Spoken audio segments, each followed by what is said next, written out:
Hello, everyone. Good to see you all. You ready to begin? Great. Great. In this class, we've been looking at the behavior of people, and especially looking at how their behavior is affected by the place they live in. I'd like to continue this in today's lecture. Today, I'd like to talk about a study that was done to measure the pace of life. The study compares different cities around the world and asks the question, how and why do different places in the world have different paces of life? As you probably know, pace tends to be part of how we describe the atmosphere of the place. If you've traveled a bit or read about life in different places, you know that the pace of life differs in different cultures and places, right? But why are some places faster than others? What exactly are the factors that make up the differences in pace of life? Before we discuss this question, I want to make sure that we all have the same idea about the meaning of pace of life. By pace of life, I mean the speed at which life is lived or business is carried out. Okay? Let me get that up for you.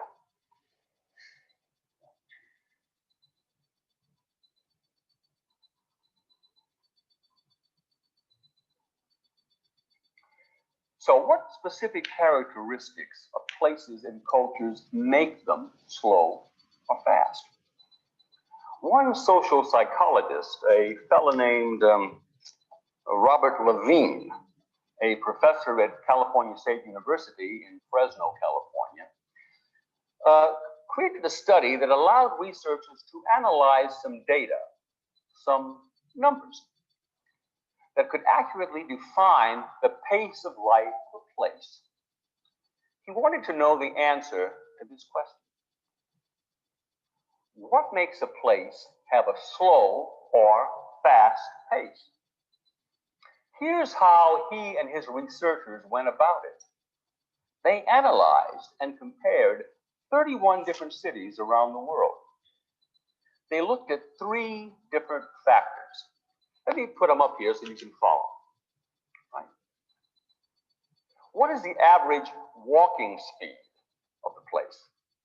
To measure that, he randomly selected people, both men and women, and watched the speed at which they walked in crowded downtown areas. He watched them as they walked a distance of 60 feet, or about 20 meters. Second, he looked at speed in the workplace. Now, he did this in an interesting way. He went to post offices all around the world. Yes, that's right, post offices.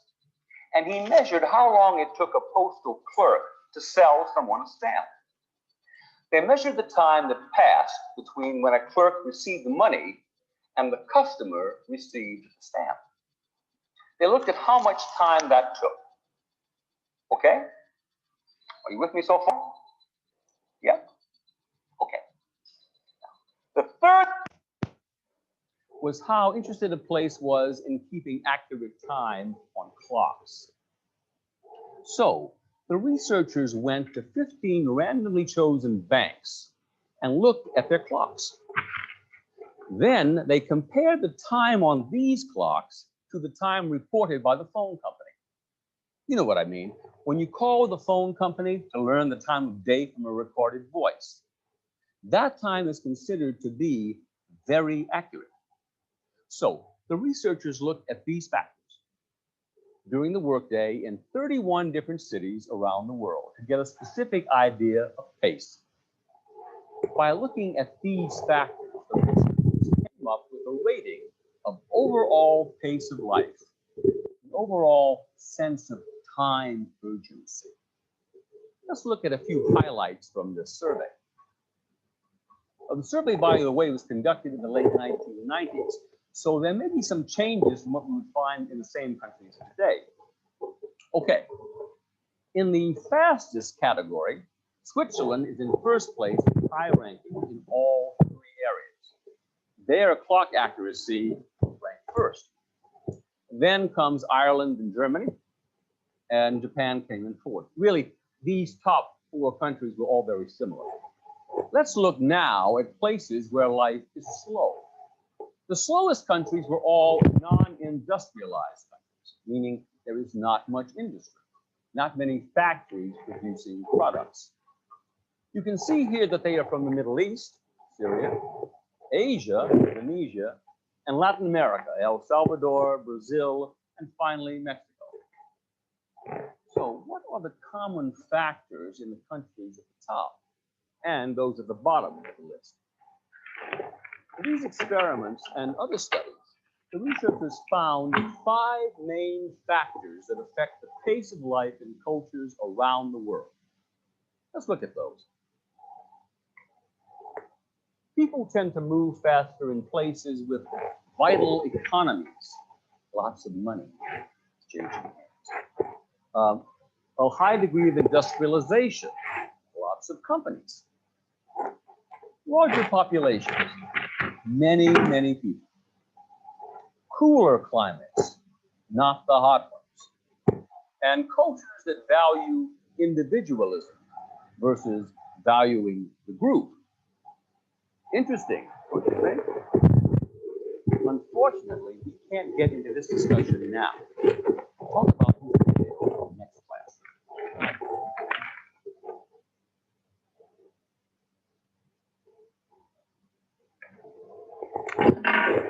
Halo semuanya, senang bertemu dengan kalian. Anda siap untuk memulai? Bagus. Di kelas ini,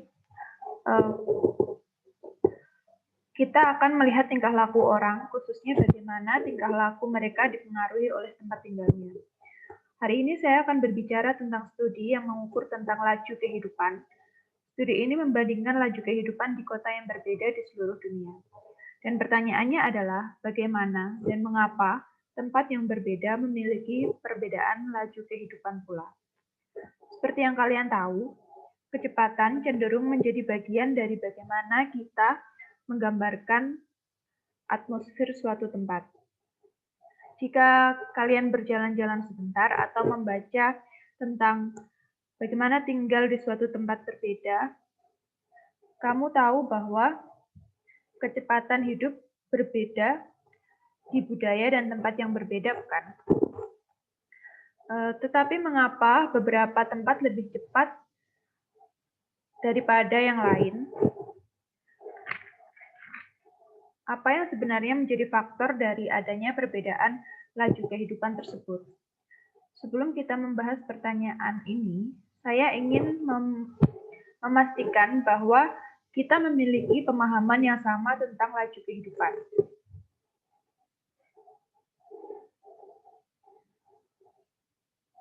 Yang dimaksud dengan laju kehidupan adalah kecepatan kehidupan yang kita jalani atau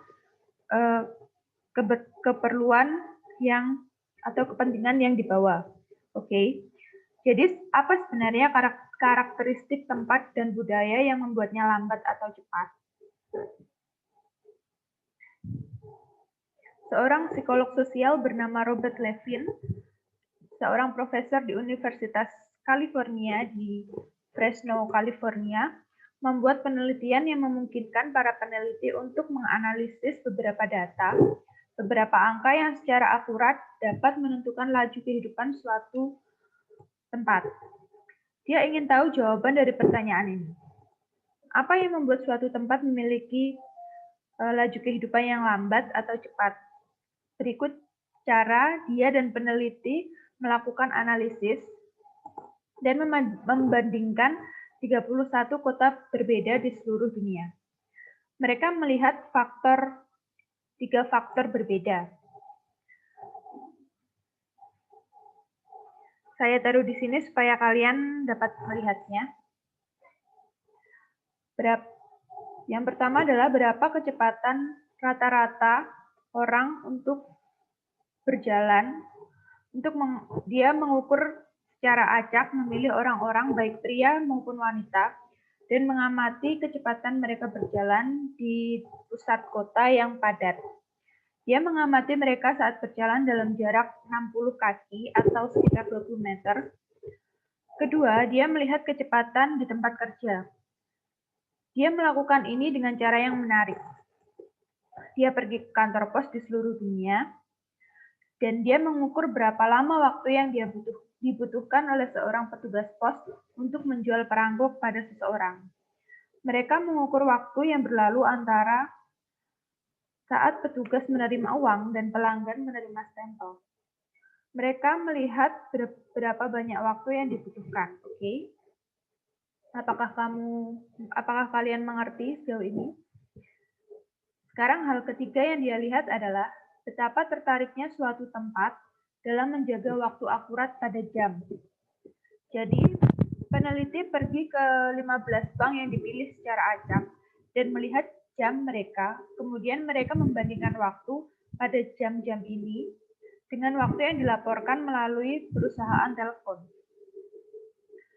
Untuk mempelajari waktu dari hari dan suara yang direkam waktu itu, dan perusahaan telepon dianggap sangat akurat. Jadi peneliti melihat faktor ini selama hari kerja di 31 kota berbeda di seluruh dunia untuk mendapatkan pemikiran akan kecepatan yang spesifik. Dan dengan melihat faktor-faktor ini, peneliti mendapatkan peringkat kecepatan hidup secara keseluruhan. Rasa urgensi waktu secara keseluruhan. Mari kita lihat beberapa sorotan dari survei ini. Dari survei yang dilakukan pada akhir 1990-an, jadi mungkin ada beberapa perubahan dari apa yang akan kita temukan di negara yang sama saat ini. Oke, dalam kategori tercepat, Swiss berada di tempat pertama dengan peringkat tinggi di ketiga area. Akurasi jam mereka peringkat pertama, kemudian Irlandia, dan Jerman, dan Jepang berada di urutan keempat. Sungguh 4 negara teratas ini semuanya sangat mirip. Mari kita lihat sekarang di tempat-tempat di mana laju kehidupannya lambat. Negara yang paling lambat semuanya adalah negara non-industri. Artinya tidak banyak industri, tidak ada banyak pabrik yang menghasilkan produk. Bisa dilihat dari Timur Tengah, Syria, Asia, Indonesia, dan Amerika Latin, El Salvador, Brazil, dan terakhir Meksiko. Jadi, apa faktor umum di negara-negara di bagian atas dan di bagian bawah daftar? Untuk percobaan ini dan studi lainnya, peneliti menemukan faktor utama yang mempengaruhi laju kehidupan dalam budaya di seluruh dunia. Mari kita lihat